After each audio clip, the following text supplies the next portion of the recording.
Chapter 1. Nowhere to go. The cold was a living thing. It crept through the gaps in Jake's tattered hoodie, curled around his fingers like a vice, and gnawed at his exposed skin with an unrelenting hunger. He shifted on the metal bench of the bus station, his breath fogging in front of him as he tried to ignore the ache in his stomach. Sleep had been a joke last night. The hard plastic seat offered no comfort, and the occasional security guard making rounds ensured no one stayed too long.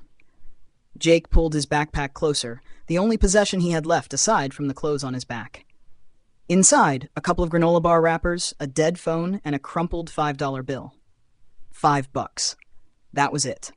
No home, no safety net, no plan. Just the raw, ugly reality of being broke and alone in a city that never stopped moving. A city that didn't give a damn if he made it or not. The morning rush hour was in full swing now. People in coats and scarves hurried past the station entrance, clutching coffees and staring at their phones, lost in their own worlds. Jake studied them, noting the way they moved with purpose. They had somewhere to be.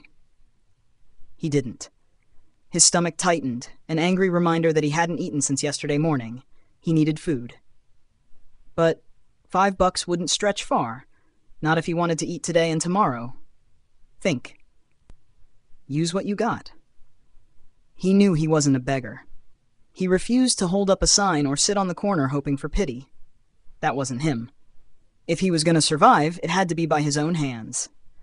The bus station's indoor section had an old vending machine humming softly under the fluorescent lights.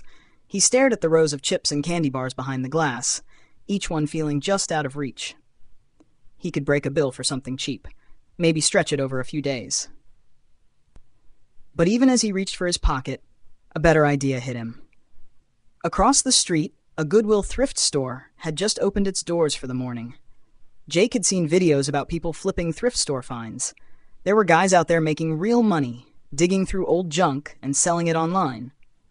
He had no phone, no internet, but maybe, just maybe, he could do something with $5. He straightened up, brushing off the cold as best he could.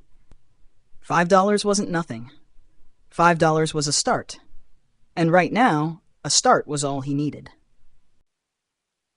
Jake stepped out of the bus station and into the freezing morning air. The sharp wind cut through the city like a knife, making him tuck his chin into the collar of his hoodie. $5. That was all he had. If he was going to make this work, he needed to move fast. The Goodwill thrift store across the street had just flipped its open sign. Jake crossed carefully, his sneakers slipping slightly on patches of old ice. The streets were already alive with people hurrying to their jobs, wrapped in thick coats, gloves, and scarves. They were warm. He was not. Pushing through the glass door, a small bell jingled overhead. The inside was warmer, filled with the scent of old books, mothballs, and dust. Rows of shelves lined the store, stacked with random cast-offs, clothes, shoes, electronics, old toys, and household junk. Jake scanned the store, his mind racing. What sells? What flips fast? He'd seen YouTube videos before, guys going to thrift shops, buying items dirt cheap and reselling them for profit. They made it look easy. But they had phones, apps, eBay accounts. Jake had nothing. No internet, no way to check prices, no way to list anything online. His gut tightened, doubt creeping in. Was this stupid? Was he wasting his last $5 on a bad bet? No. He shoved those thoughts down. He was already at rock bottom. If this failed, he'd be right where he started. But if it worked, if he flipped something and doubled his money, that was momentum. He started moving through the store, scanning shelves, picking up random objects, turning them over in his hands. Old radios, typewriters, cameras, vinyl records. His fingers brushed over an old Sony Discman, scratched but intact. Did this thing still work? No way to tell. A worker, an older woman with glasses perched on the edge of her nose, noticed him hovering. "You need help, hon?" she asked, eyeing him curiously. Jake shook his head. "Just looking." She nodded, but kept an eye on him as he moved to the back, where the real junk was. Broken electronics, cords, random pieces of hardware. It looked like trash, but somewhere in here, there had to be money. Then he saw it. An old Nintendo Game Boy Color. The purple plastic was faded. The screen scratched, but it felt valuable. He picked it up, flipping it over in his hands. No charger, no games. But if it worked? He turned it over. The price tag, $3.99s. $4. That would leave him a single dollar. A dangerous gamble. If this thing didn't sell, he'd be stuck. But his gut told him this was it. He took it to the register, trying to keep his hands steady. The cashier, a bored-looking teenage girl, rang it up. $3.99. Jake slid his crumpled 5 onto the counter. The register clanked, and she handed him $1 and a penny. Need a bag? He shook his head, gripping the Game Boy like it was the key to his future. He had his first flip. Now he just had to figure out how to sell it. Jake stepped out of the Goodwill, the cold hitting him like a slap. The Game Boy felt small in his hand, but to him it was a lottery ticket. If he could flip it for even $10, he'd be doubling his money. Maybe more. But there was one massive problem. Where the hell was he going to sell it? No phone, no internet, no eBay, no Facebook Marketplace, no Craigslist. Every reseller video he had ever watched involved an app, a marketplace, or an online auction. He had none of that. His grip tightened around the Game Boy. He wasn't about to give up. Not now. Think, Jake. Where do people buy old electronics? He scanned the streets. People rushed past, lost in their own lives, not giving him a second glance. Minneapolis was busy, always moving, always cold. But there had to be somewhere. Then it hit him. Pawn shops. Pawn shops were made for this. They bought things fast, no questions asked. The payout would suck, but it was better than nothing. He started walking, boots scraping against the icy pavement. The first pawn shop was a bust. The guy behind the counter, a burly man with a scruffy beard, barely even looked at the Game Boy. Not interested, he grunted, turning away. Jake stood there for a second, fists clenched in his pockets. He needed this sale. What if it works? He pushed. Kid, we don't take stuff unless we know it works. Jake nodded stiffly and left. His stomach twisted as he stepped back onto the street. No charger, no proof it turned on. It wasn't just junk, but it might as well be, if no one was willing to take a chance on it. But he wasn't giving up. There had to be another shop. A better one.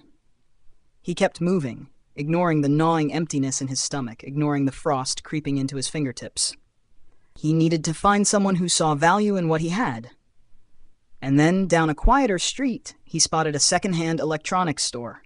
Not a pawn shop. Not some corporate chain. A small local spot. The kind of place run by people who actually knew old tech. He squared his shoulders and pushed through the door. Inside, the air was warm, filled with the faint scent of dust and metal. Shelves were cluttered with old game consoles, DVD players, retro cameras, and bins of tangled cords. This place was different.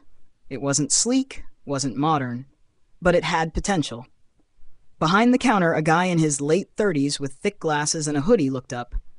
You buying or selling? Jake took a deep breath and stepped forward. I got something you might be interested in. He placed the Game Boy on the counter, hoping, praying, that this was the place that would take it. His first sale was hanging in the balance. The man behind the counter adjusted his glasses and picked up the Game Boy Color, turning it over in his hands. Where'd you get this?